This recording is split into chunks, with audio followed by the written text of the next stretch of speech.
ইমাম সমাজ যদি না থাকতো কোরআনের সঠিক চর্চা থাকতো না। ইমাম সমাজ যদি না থাকতো মানুষ ঈমান নিয়ে মৃত্যুবরণ করতে পারতো না। ইমাম সমাজ যদি না থাকতো মানুষের কেরাত শুদ্ধ হইতো না। ইমাম সমাজ যদি না থাকতো মানুষের মাসআলা জানতে পারতো না। ইমাম সমাজ যদি না থাকতো মানুষ দুনিয়াতে শান্তিতে থাকতে পারতো না। ইমাম সমাজ যদি না থাকতো মানুষ কবরেও শান্তি পাইতো না। ইমাম সমাজ যদি না থাকে মানুষের মানবতা বলতে কিচ্ছু থাকবে না।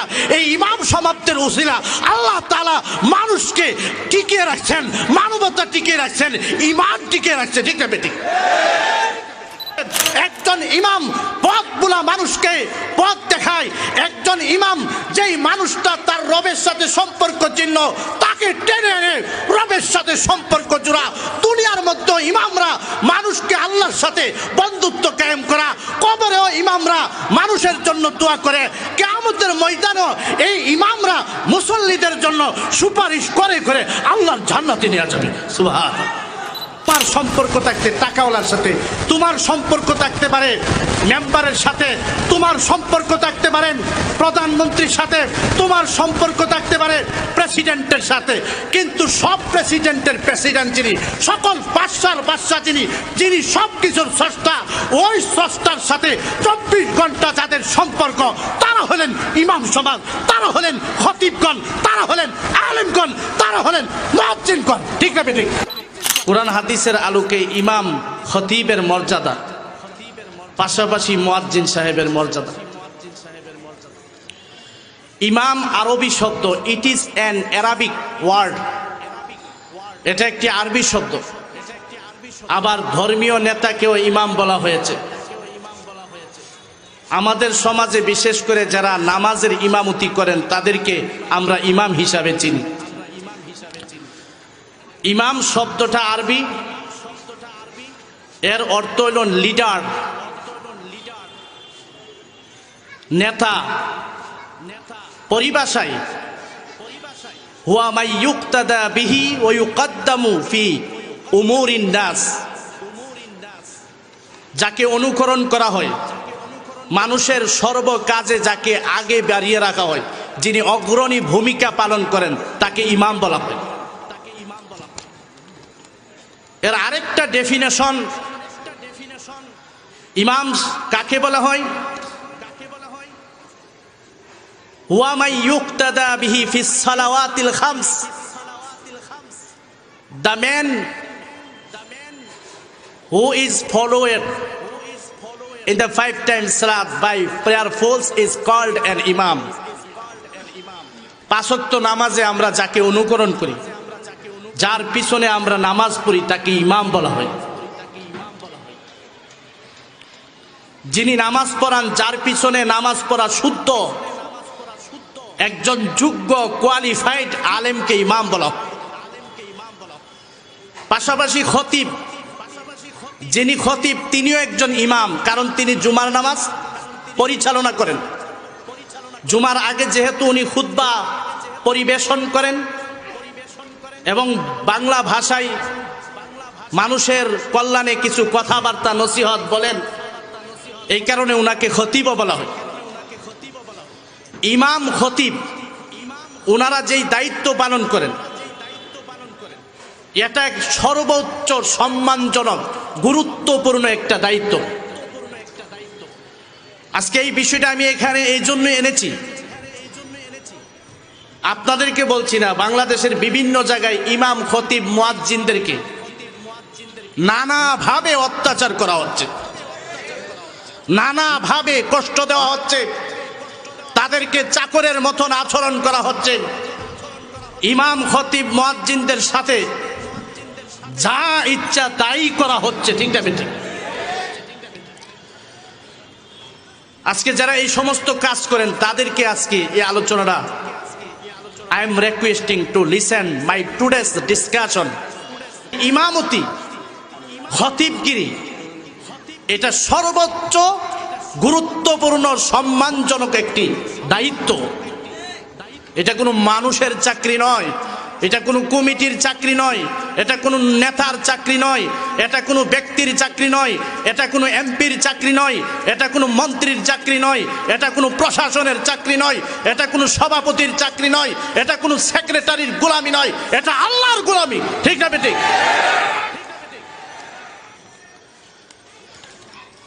এই ইমামতি খতিবগিরি এটা নবীজির সুন্নাত। নবীজির ইন্তেকালের পরে এই ইমামতির খতিবগিরির দায়িত্ব পালন করেছেন হযরতে আবু বকর সিদ্দিক রাদিয়াল্লাহু তাআলা আনহু। আবু বকর সিদ্দিক রাদিয়াল্লাহু তাআলা আনহুর ইন্তেকালের পর রাষ্ট্রীয়ভাবে এই খতিবগিরি এবং ইমামতের দায়িত্ব পালন করেছেন ইসলামের দ্বিতীয় খলিফা হযরতে ওমর ফারুক রাদিয়াল্লাহু তাআলা আনহু। ওমর ফারুক রাদিয়াল্লাহু তাআলা আনহুর ইন্তেকালের পর ইমাম এবং খতিবের দায়িত্ব পালন করেছেন রাষ্ট্রীয়ভাবে ইসলামের তৃতীয় খলিফা হযরতে উসমান গনি রাদিয়াল্লাহু তাআলা আনহু। উসমান গনি রাদিয়াল্লাহু তাআলা আনহুর পরে ইমাম ও খতিবের দায়িত্ব পালন করেছেন রাষ্ট্রীয়ভাবে হযরতে আলী রাদিয়াল্লাহু তাআলা আনহু। এরপরে যুগে যুগে মুসলিম আলেম শাসক যারা ছিলেন তারা এই দায়িত্ব পালন করেছেন। ইমাম খতিব সাধারণ কোনো দায়িত্ব নয়, এই দায়িত্ব সরকারে দো আলম মুহাম্মদুর রাসূলুল্লাহ পালন করেছেন, এই দায়িত্ব খুলাফায়ে রাশিদিন পালন করেছেন, এই দায়িত্ব সাহাবায়ে কেরাম পালন করেছেন, এই দায়িত্ব যুগে যুগে হক্কানি নবীর ওয়ারিসগণ পালন করেছেন, এখনো করছেন, কিয়ামত পর্যন্ত করবে। সুতরাং ইমাম খতিবকে ছোট নজরে দেখার কোনো সুযোগ নাই। ঠিক না বেঠিক? অনেক বড় দায়িত্ব, এই দায়িত্ব নবীজি করেছেন। একজন ইমামের, একজন খতিবের অনেক দাম। কিন্তু আজকে বুকার দল সারা দেশে একদল অহংকারী দুষ্ট চরিত্রের লোক আবু জাহেলের উত্তরসূরিরা ইমাম খতিবদেরকে নানাভাবে মুয়াজ্জিনদেরকে কষ্ট দিচ্ছে, যার কারণে হক্কানি কোনো যুবক আলেমকে ইমামতি আর খতিবগিরিতে আসতে চাচ্ছে না। ঠিক না বেঠিক? ইমামতি এবং খতিব এমন দাম তাদের, তারা তো শুধু ইমাম নয়, প্রত্যেকটা ইমাম এবং খতিব নবীদের ওয়ারিস। একজন নবী নয়, আদম আলাইহিস সালাতু ওয়াস সালাম থেকে শুরু করেন সরকারে দো আলম হযরত মুহাম্মদ সাল্লাল্লাহু আলাইহি সাল্লাম পর্যন্ত 1,24,000 পয়গম্বরের উত্তরসূরি হলেন। যুগে যুগে যারা ইমামতি করছেন কিয়ামত পর্যন্ত করবেন তারা। ঠিক না বেঠিক? একজন ইমাম এবং খতিবের মর্যাদা কতটুকু? আমার বন্ধুরা, আমার আল্লাহর নবী উম্মতের কান্ডারি বলেছেন, আল ইমামু দামিনুন ওয়াল মুয়াজ্জিনু মুতামিনুন আল্লাহুম্মা আরশিদিল আইম্মা ওয়াগফির লিল মুআদ্দিনিন।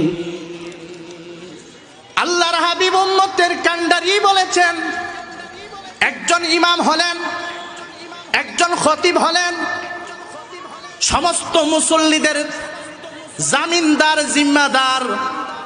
আরেকজন মুয়াজ্জিন হলেন বিশ্বস্ত ব্যক্তি, আমানতদার। এরপরে আল্লাহর হাবিব যিনি শ্রেষ্ঠ নবী, যার দোয়া মুহূর্তের ভিতরে আকাশ ভেদ করে মহান আল্লাহর আরশ পর্যন্ত পৌঁছে যায়, ওই রাসূল করিম সাল্লাল্লাহু আলাইহি ওয়াসাল্লাম তার পবিত্র জবান দিয়া এই দুনিয়াতে দোয়া করে গেছেন ইমামদের জন্য, আল্লাহুম্মা আরশিদিল আইম্মা, হে আল্লাহ আপনি যুগে যুগে আগত ইমামদেরকে আপনি সঠিক পথ প্রদর্শন করুন। এর জন্য মুহাম্মদুর রাসূলুল্লাহ দোয়া করেছেন। সুতরাং তোমার মতন সুলুমউদ্দিন আর কুলুমউদ্দিন হাজারো ষড়যন্ত্র করে তাদের সামান্য ক্ষতি করতে পারবে না, পারবে না। ঠিক আছে বেটি? মুয়াজ্জিনদের জন্য দোয়া করেছে। আমার বন্ধুরা, আমার তিরমিজি শরীফের হাদিস, عن ابن عمر رضي الله تعالى عنهما أنه قال قال رسول الله صلى الله عليه وسلم ثلاثة على كثبان المسك يوم القيامة। কিয়ামতের দিবসটা অনেক বড় কঠিন হবে।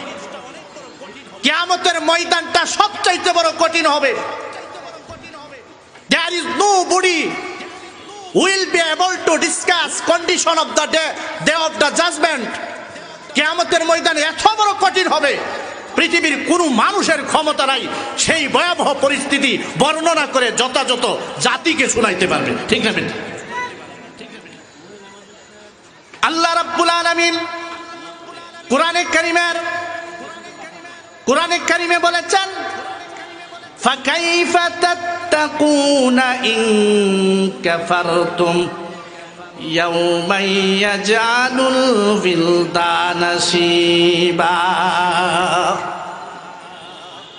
কিয়ামতের ভয়াবহ আলোচনা করতে গিয়ে আল্লাহ বলেন, কিয়ামতের দিবসটা এত বড় ভয়ঙ্কর হবে,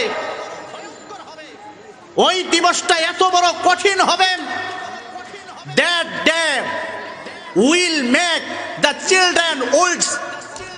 ওই দিবসটার ভয়াবহতার কারণে ওই দিন টকবগে যুবক, এমনকি মায়ের পেট থেকে নব জন্ম লাভকারী শিশুকে ওই দিবসের ভয়াবহতা বুড়া বানিয়েছেন। এত বড় কঠিন হবে।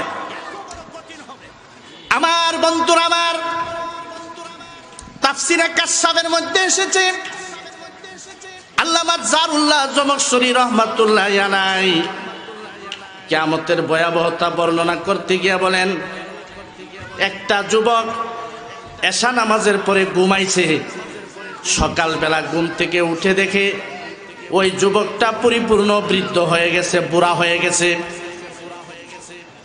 মানুষেরা জিজ্ঞাসা করলো, হ্যাঁ যুবক, গত রজনীতে তুমি যখন ঘুমাও তুমি যুবক ছিলা, আজকে এই মুহূর্তে তুমি কেন বুড়া হয়ে গেলা? যুবক ডাক দিয়ে বলে, স্বপ্নে দেখি আমি কিয়ামত কায়েম হয়েছে, কিয়ামতের ময়দান কায়েম হয়েছে, কিয়ামতের ভয়াবহ পরিস্থিতি আমি স্বপ্নে যুগে দেখতে পাইলাম। স্বপ্নে যুগে কিয়ামতের ভয়াবহ পরিস্থিতি দেখে স্বপ্নের কিয়ামতের ভয়ে আমি বুড়া হয়ে গেলাম।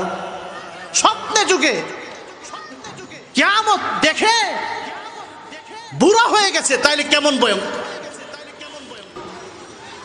তিন শ্রেণীর মানুষকে আল্লাহ তাআলা মেশকের মিম্বরের উপরে উপবেশন করাবেন। ভালো করে বুঝেন কত বড় সম্মানিত তারা।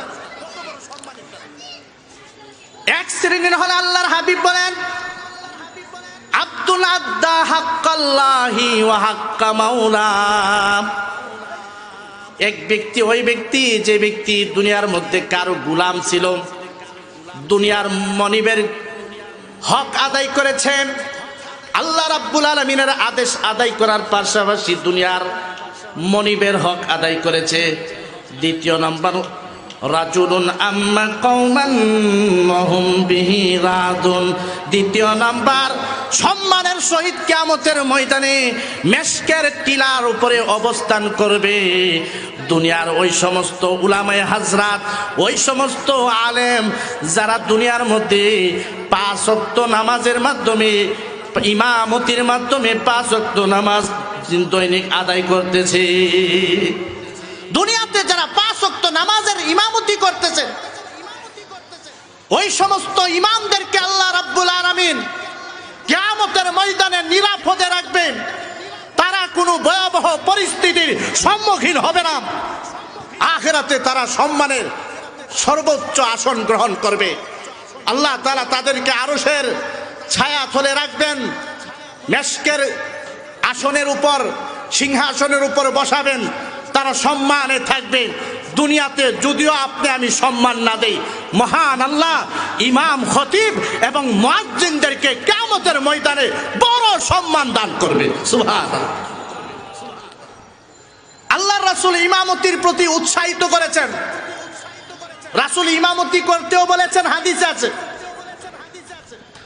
আমার বন্ধুরা, আমার মুসান্নাফে ইবনে আবি শাইবাতে বর্ণিত হাদিস, যা আন্না রাজুলান জা ইলান নবী সাল্লাল্লাহু আলাইহি ওয়াসাল্লাম, a person has come to the prophet Muhammad sallallahu alaihi wasallam. এক ব্যক্তি আল্লাহর রাসূলের দরবারে আসলেন। ফাকালা ইয়া রাসূলুল্লাহ, ওই ব্যক্তি আল্লাহর হাবিবকে ডাক দিয়ে বলেন, ইয়া রাসূলুল্লাহ দুল্লানি আলা আমালিন আমালহু, আমাকে একটা আমল বলে দিন, একটা শ্রেষ্ঠ আমল বলে দিন, যে আমলটা আমি মরণ পর্যন্ত করব। আল্লাহর হাবিব বলেন, শুনো রে সাহাবী, শ্রেষ্ঠ আমল আমার কাছে কোন আমল? শ্রেষ্ঠ আমল হলো ইমামতির আমল। কুন ইমামা কওমিকা, যাও তুমি তোমার কওমের মধ্যে যায় ইমামতি করো, 5 ওয়াক্ত নামাজের ইমামতি করো। 5 ওয়াক্ত নামাজের ইমামতি হলো সর্বকালের সর্বশ্রেষ্ঠ আমল। ইমামতি সবচাইতে বড় আমল, অনেক বড় দামি আমল এই ইমামতি। সুতরাং ইমামতির দায়িত্ব, খতিবগিরির দায়িত্ব অনেক বড়, উচ্চ পর্যায়ের দায়িত্ব, অনেক বড় সম্মানের দায়িত্ব। এই জন্য একজন ইমাম কে? He is a religious leader, তিনি একজন ধর্মীয় নেতা। একজন ইমাম তিনি আমার নামাজের পাহারাদারি, একজন ইমাম সমাজের ইমানের পাহারাদারি, একজন ইমাম মানুষের আমল রক্ষার পিছনে কাজ করেন, একজন ইমাম সমাজের মধ্যে ভ্রাতৃত্ব প্রতিষ্ঠা করার জন্য চেষ্টা করেন, একজন ইমাম একটা শান্তিময় সমাজ গড়ার জন্য চেষ্টা করেন, একজন ইমাম মানুষকে আল্লাহর সাথে সম্পর্ক কায়েম করেন, একজন ইমাম পথগুলা মানুষকে পথ দেখায়, একজন ইমাম যেই মানুষটা তার রবের সাথে সম্পর্ক চিহ্ন তাকে টেনে এনে রবের সাথে সম্পর্ক জোড়া। দুনিয়ার মধ্যে ইমামরা মানুষকে আল্লাহর সাথে বন্ধুত্ব কায়েম করা, কবরেও ইমামরা মানুষের জন্য দোয়া করে, কিয়ামতের ময়দানেও এই ইমামরা মুসল্লিদের জন্য সুপারিশ করে করে আল্লাহর জান্নাতে নিয়ে যাবে। সুবহানাল্লাহ। আজকাল অনেকে ক্রিটিসাইজ করে, there are many people who are criticizing ইমাম এন্ড খতিব। ইমাম খতিবকে অসম্মান করছে, নানা রকম ভাবে কষ্ট দিচ্ছেন। ওই দিনও দেখলাম, এই যে এপ্রিলের ঘটনা, নারায়ণগঞ্জে এক মসজিদের মধ্যে ইমাম সাহেবের দায়িত্ব, যখন জামাত চালু হবে ওনার কাম হইল জামাত পরিচালনা করে, ঠিক না বেঠিক? উনি 10 মিনিট আগে কেন মসজিদের মধ্যে, কেমন বেকুব দেখেন, জামাতের 10 মিনিট আগে মসজিদের মিম্বরে বসে থাকতে হইব, কত বড় পাগল! প্রতিদিন 10 মিনিট 5 ওয়াক্ত নামাজে 10 মিনিট আগে কেন মিম্বরে আসে না? এই জন্য ওনার চাকরি শেষ। এছাড়াও এই যে গত 1 তারিখের ঘটনা, ফটিকছড়িতে ইমাম সাহেব বলছেন, আপনাদের বিয়ার মধ্যে যদি গান বাদ্য বাজনা বাজান তাহলে আমি এই বিবাহ পড়াবো না। এটা কি সঠিক বলছেন না বেঠিক বলেছেন? সঠিক। কিন্তু ওনার চাকরিরা যা ভালো করে নাচানাচি করছে, এই কারণে উনি ইমামতি, এই জন্য উনি বিবাহ পড়াতে যান নাই, তাই তার চাকরিরা শেষ হয়ে গেছে। এইভাবে অসংখ্য নজির আছেন, বাংলাদেশে অসংখ্য নজির আছেন। ইমাম সাহেবদেরকে কষ্ট দেওয়া হচ্ছে, খতিবদের পিছনে আদা জল খেয়ে লেগে আছেন। পরিষ্কার বলতে চাই, ইমাম সাহেব খতিব সাহেবরা তোমাদের কোনো চাকর নয়, কোনো ইমাম খতিব সভাপতির গোলাম নয়, কোনো ইমাম খতিব সেক্রেটারির গোলাম নয়, কোনো ইমাম খতিব মেম্বারের গোলাম নয়, কোনো ইমাম খতিব চেয়ারম্যানের গোলাম নয়। যারা ইমাম খতিবের পিছনে আদা জল খেয়ে লাগো, আবু জাহেল যেমন ধ্বংস হয়েছে তোমরাও ধ্বংস হয়ে যাবে।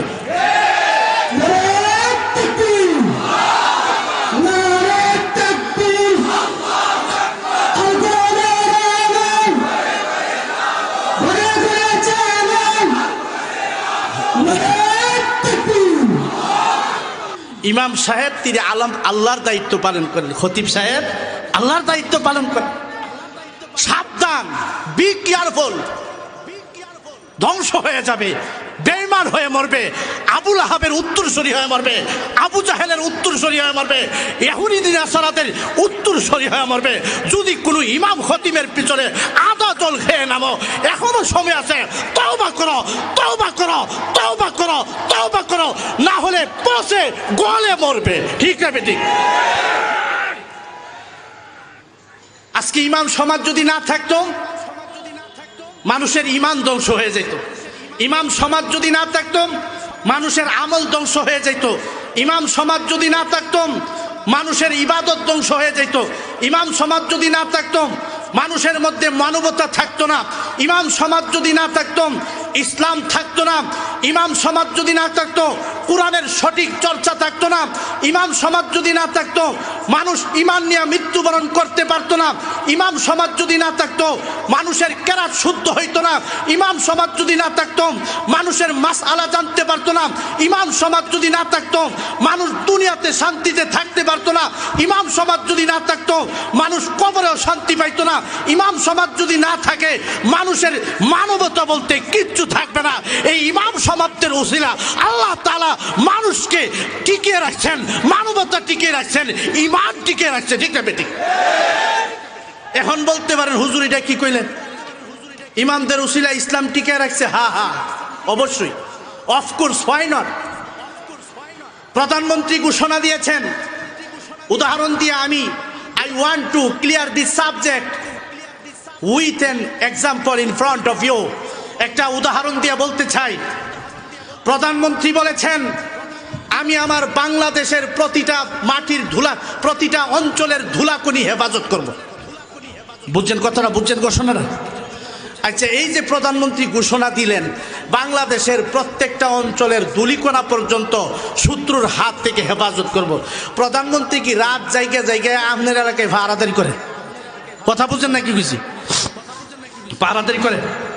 প্রধানমন্ত্রী বলছেন, আমার দেশের সীমান্ত আমি পাহারাদারি করব, কোনো শত্রু যাতে কোনোভাবে আমার দেশের উপর আক্রমণ করতে না পারে।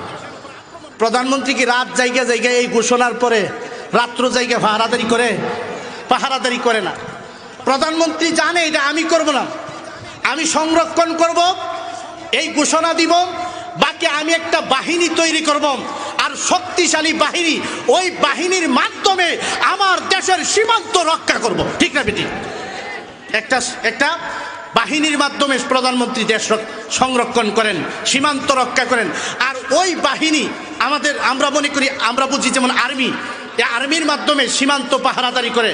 আর এই আর্মির প্রতি প্রধানমন্ত্রীর একটা বিশেষ নজরও থাকে। ঠিক না বেটি? ঠিক তেমনি ভাবে আল্লাহ তাআলা কোরআনে বলেছেন, আমার বন্ধুরা আমার, আল্লাহ রাব্বুল আলামিন সূরাতুল হিজরের 9 নম্বর আয়াতে আল্লাহ বলেছেন, আল্লাহ রাব্বুল আলামিন ঘোষণা দিয়েছেন, নিশ্চয় verily I have revealed the holy Quran, নিশ্চয় আমি কোরআন শরীফ নাজিল করেছি, অবতীর্ণ করেছি, and I shall save this, এবং আমি এটাকে রক্ষা করব। মহান আল্লাহ সূরাতুল হিজরের মধ্যে বলছেন কোরআন রক্ষা করবে। কোরআন রক্ষা করবে মানে ইসলাম রক্ষা করবে। আল্লাহ ঘোষণা দিয়েছেন ইসলাম রক্ষা করবে, কোরআন রক্ষা করবে, কোরআনের বর্ণ রক্ষা করবে, কোরআনের নুক্তা রক্ষা করবে, কোরআনের শব্দ রক্ষা করবে, কোরআনের সেন্টেন্স রক্ষা করবে। কিভাবে রক্ষা করবে?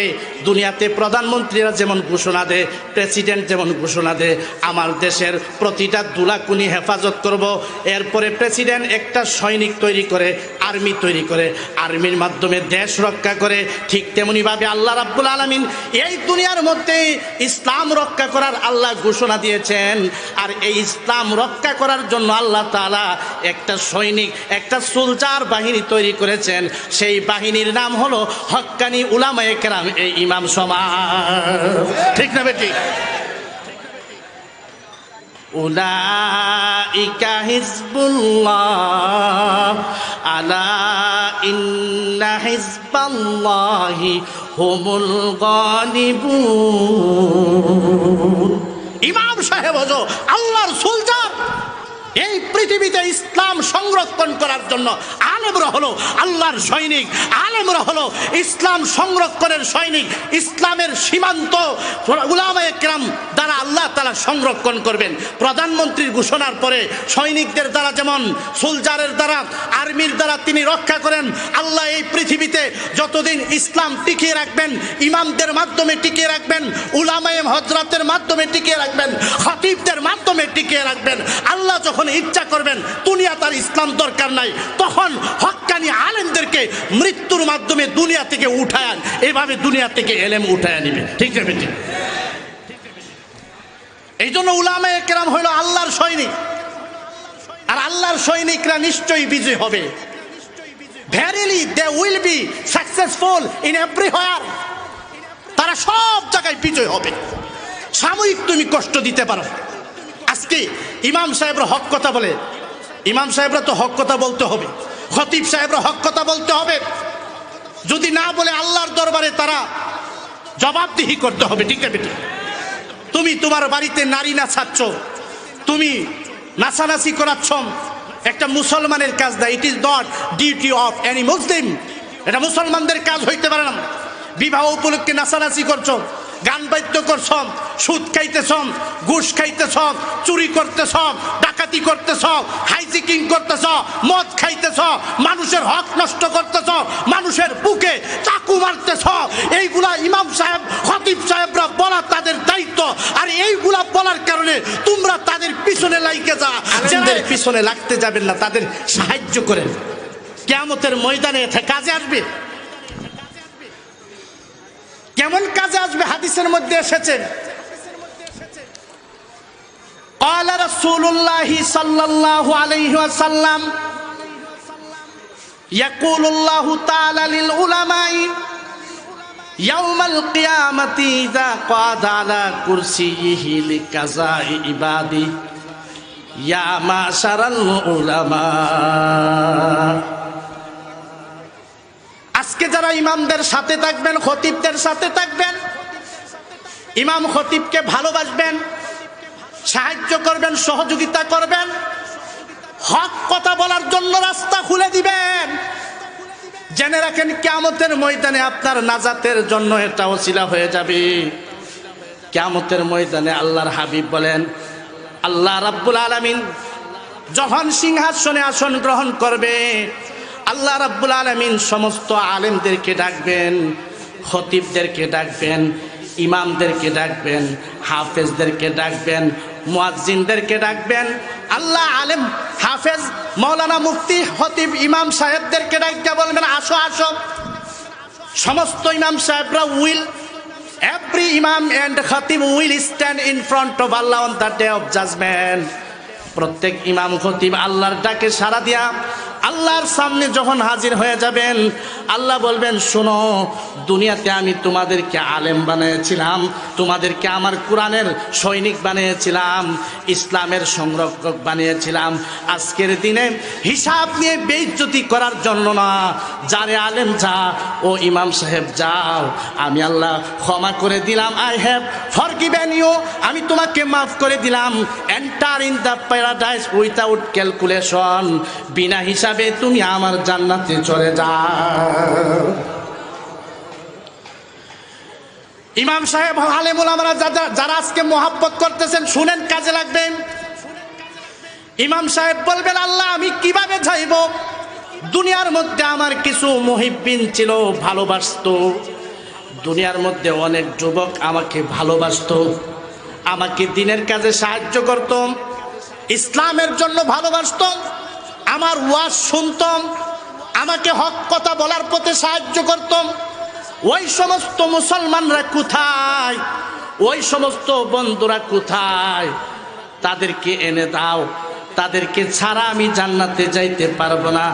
আল্লাহ বলবেন, যারে আলেম যাও, এই খতিব যাও, এই ইমাম সাহেব যাও, হাসরের ময়দানে তারা দাঁড়িয়ে আছে, যাও, তোমারে আমি পাওয়ার দিয়ে দিলাম, তোমার যাকে ইচ্ছা তাকে সুপারিশ করে বিনা হিসাবে আমার জান্নাতে নিয়ে যাও। ইবনে মাজাহ শরীফের হাদিস, আন উসমান ইবনে আফফান রাদিয়াল্লাহু তাআলা আনহু আন্নাহু قال قال رسول الله صلى الله عليه وسلم يشفع يوم القيامة ثلاثة الأنبياء ثم العلماء ثم الشهداء।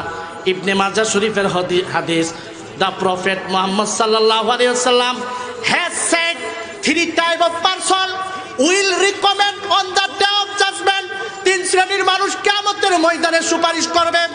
কিয়ামতের ময়দানে এমন বড় ভয়াবহ হবে, জোয়ানকে বুড়া বানিয়ে ফেলবেন, সূর্য মানুষের মাথার উপরে থাকবে, তামার জমিন হবে, আর আজিমের ছায়া ছাড়া কোনো ছায়া থাকবে না। মহান রব্বুল আলামিন হিসাব গ্রহণ করার জন্য আল্লাহ তাআলা সিংহাসনে বসবে। আর জাহান্নামটা হাসরের ময়দান থেকে 100 মাইল দূরে থাকবে বাম পাশে। খাইবার জন্য মানুষকে জাহান্নাম হাউমাউ করতে থাকবে। এই কঠিন অবস্থার মধ্যে একটা ভয়াবহ পরিস্থিতি শুরু হয়ে যাবে। ওই কঠিন দিবসে আল্লাহর হাবিব বলেন 3 শ্রেণীর মানুষ, 3 type of person will recommend to Allah on the day of judgment. 3 শ্রেণীর মানুষ সুপারিশ করবে। এক শ্রেণীর হলো নবীগণ সুপারিশ করবে। দ্বিতীয় পর্যায়ে ইমাম, খতিব, উলামায়ে হাজরাত কিয়ামতের ময়দানে নাফরমানকে সুপারিশ করে করে বিনা হিসাবে জান্নাতে নিয়ে যাবে। ইমাম তোমার বন্ধু, খতিব তোমার বন্ধু, খতিব তোমার দুনিয়ার বন্ধু, ইমাম খতিব দুনিয়ার বন্ধু, ইমাম খতিব তোমার সমাজের বন্ধু, ইমাম খতিব তোমার কবরের বন্ধু, ইমাম খতিব তোমার কিয়ামতের ময়দানের বন্ধু, ইমাম খতিব তোমার পুলসিরাতের বন্ধু, ইমাম খতিব তোমাকে দুনিয়াতে তোমার জন্য দোয়া করে, প্রত্যেকটা নামাজের পরে তোমার জন্য দোয়া করে। আর তুমি কেমন মুসলমান, তুমি 24 ঘন্টা ইমাম এবং খতিবের পিছনে চক্রান্ত করো। তোমার মতন অমানুষ, হাইওয়ান, মানবরূপী কুকুর শুকুর পৃথিবীতে কেউ হইতে পারে না, পারে না, পারে না।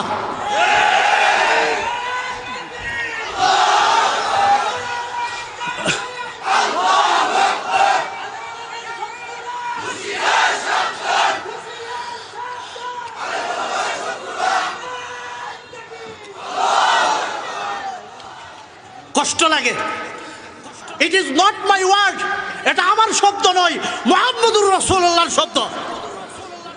রাসূল বলেছেন, মান সাব্বা আলিমান ফাকাত সাব্বানি।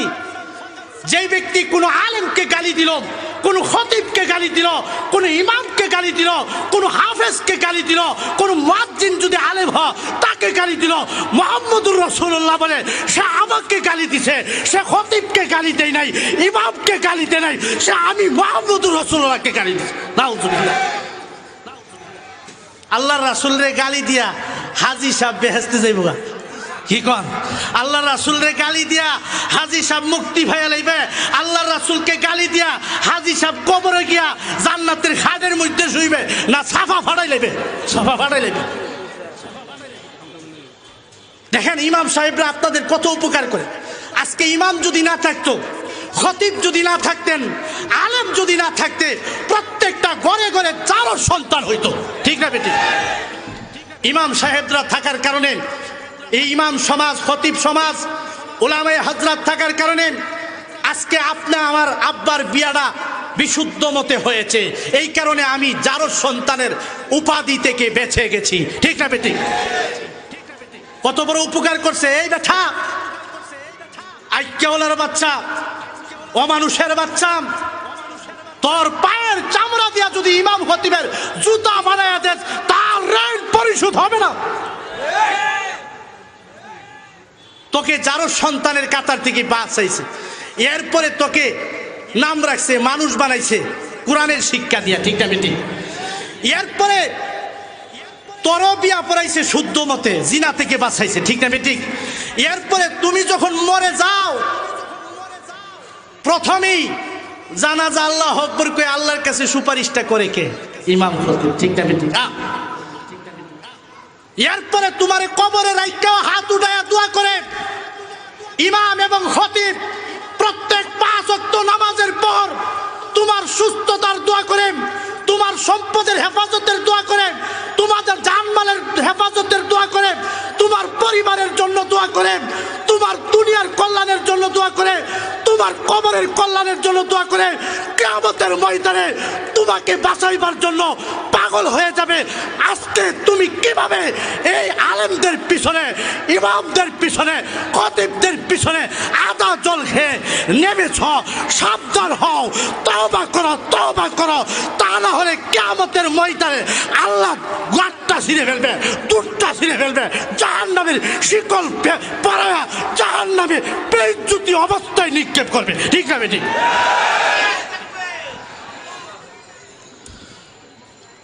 আপনি আমার জন্য দোয়া করে, হুজুরে দোয়া করে না, নামাজটা হইলে তো দোয়া করে মুসল্লিদের জন্য, খতিব সাহেবরা দোয়া করেন।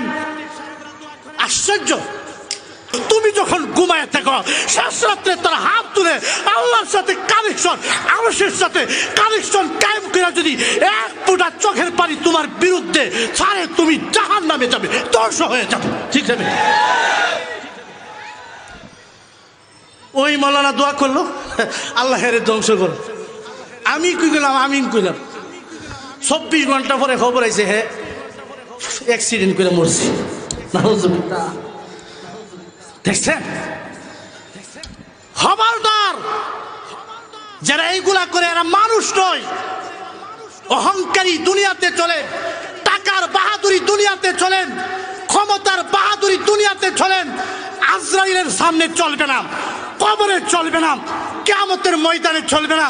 আর আজকে ইমাম সমাজের উলামায়ে হযরত তারা দুর্বল হইতে পারে, কিন্তু তাদের অন্তর আছে পবিত্র কোরআন, তাদের অন্তর আছে আল্লাহর নাম, তাদের অন্তর আছে মুহাম্মদুর রাসূলুল্লাহর আদর্শ।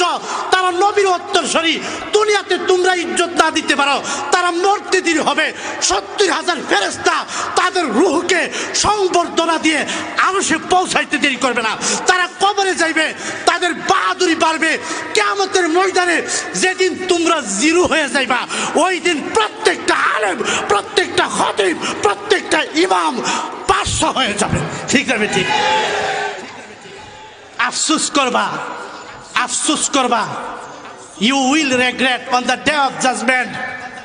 আল্লাহর বিরুদ্ধে যায় হামান টিকতে পারে নাই, আল্লাহর বিরুদ্ধে গিয়া আবু জাহালরা টিকতে পারে নাই, আল্লাহর বিরুদ্ধে যা যুগে যুগে কোন কাফের এজেন্ডা দালাল টিকতে পারে নাই। বর্তমানে ইমাম খতিব উলামায়ে হযরতের বিরুদ্ধে গিয়া তোমরা টিকে থাকতে পারবে না, পারবে না, পারবে না।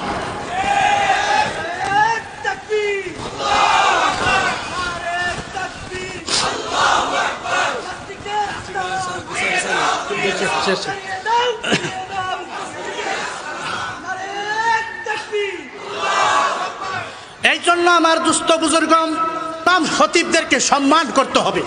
উই হ্যাভ টু রেসপেক্ট উলামায়ে কেরাম, উই হ্যাভ টু রেসপেক্ট আইম্মায়ে ইজাম, উই হ্যাভ টু রেসপেক্ট খুতাবায়ে ইজাম। We shouldn't insult any alim, any khatib, and any imam. আল্লাহ রাব্বুল আলামিন আমাদের সবাইকে সহি বুঝ দান করুন, বলেন আমিন।